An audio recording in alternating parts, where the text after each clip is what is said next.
don't know what happened, except my heart fractured.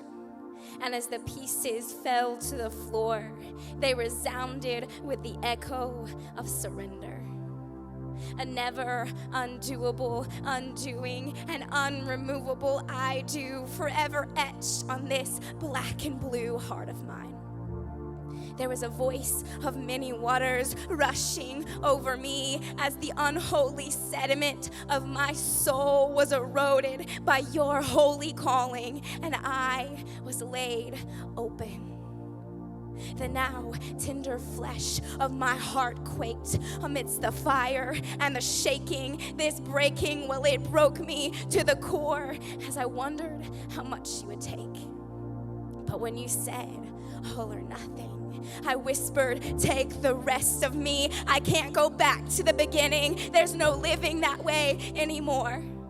And as the intense flames of the moment settled in my soul like a burning coal of love, I sat up to find that my surroundings did not match this newfound surrender in my heart.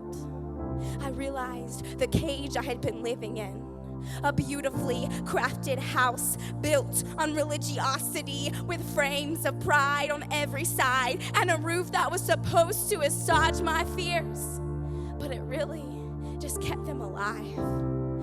And I stood up dissatisfied with this roof and those walls, an atmosphere so perfect that I didn't even know how to be hot or cold, except now I knew what it was like to burn and be so consumed that you're not even sure if you'll make it out alive.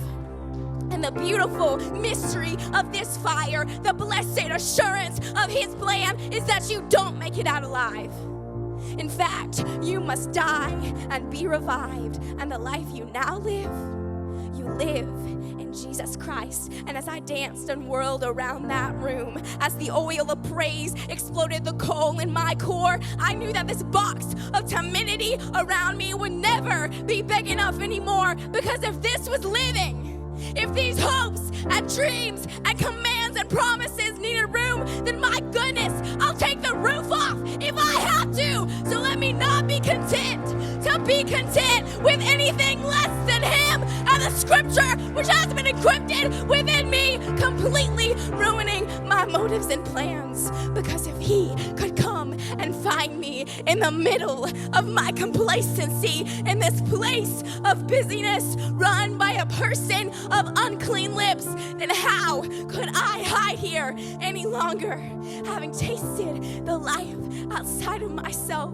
beyond this man-made structure which just collects dust no matter how many times I sweep it aside? Let the anthem of my heart be, I'll take this roof off, I'll tear these walls down, I'll live by reckless abandon, running this race by faith. I'll take this roof off, you are worthy of it all. I'll take this roof off, you are my all in all. I'll dance this roof off, I'll shout this roof off, I'll praise this roof off.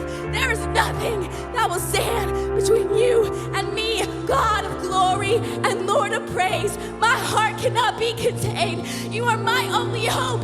You are my only peace. And now is the altar where I'll give you everything. I'll lay me waste if I could but gain simply your face all my days. I'll take this roof off. God, have thine own way, because now I'm living resurrection. And this is new life.